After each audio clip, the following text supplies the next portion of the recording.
Მოხტენულებთ კურიერს 9 საათზე თბილისის მომავალი წლის ბიუჯეტზე საკრებულო მსჯელობა დაიწყო. Ცნობილია ის სადაო მუხლები, რომლებიც უმცირესობის მხრიდან სავარაუდოდ ბრალდებებისა და მწვავე განხილვის მიზეზი გახდება. 800 მილიონით განსაზღვრულ მთავარ საფინანსო დოკუმენტში ის პროექტებიც მოხდა, რომლებიც ოპოზიციის განცხადებით უკვე განხორციელებულია. პროექტის პირველ განხილვაზე ცნობილი გახდა, რომ მომავალი წლის ბოლოდან კომუნალური ვაუჩერებით მაღალშემოსავლიანი ოჯახები ვეღარ ისარგებლებენ. Პლანად ხედავთ, რომ საგზაო სამუშაოები შესრულებულია.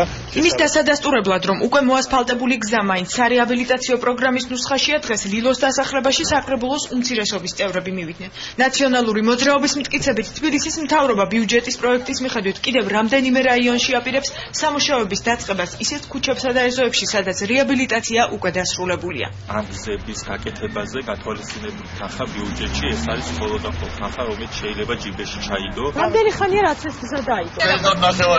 ლილოს დასახლებაში მცხოვრებლები ყვებიან, რომ კორპუსებთან მისასვლელი გზების რეაბილიტაცია მათი განცხადების საფუძველზე მოხდა. ისინი თბილისის მერიას ავარიული კორპუსების გამაგრებას თხოვენ. მარტო იმას მივახციე, რომ მივანიჭებთ მესამე კატეგორია მიანიჭეს.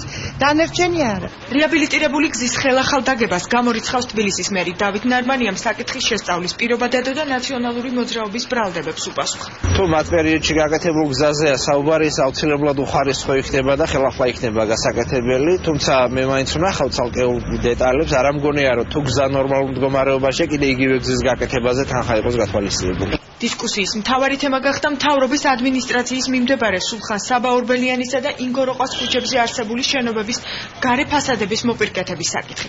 ბიუჯეტის პროექტის მიხედვით სარემონტო სამუშაოებზე 8 მილიონ ლარზე მეტი დაიხარჯება. მთელი თბილისის მასშტაბით ავარიული კორპუსების გამაგრებაზე გამოყოფილია დაახლოებით 9 მილიონით ლაკრები, ვიდრე მხოლოდ ორი ქუჩის ფასადურ შელამაზებაზე. მე მგონი ფასადებზე ნაციონალური მოძრაობის მხრიდან საუბარი ცოტა უხერხულია. მნიშვნელოვანია ყველა იმ ავარიული სახლის და ასე ვთქვათ იერსახის რეკონსტრუქცია.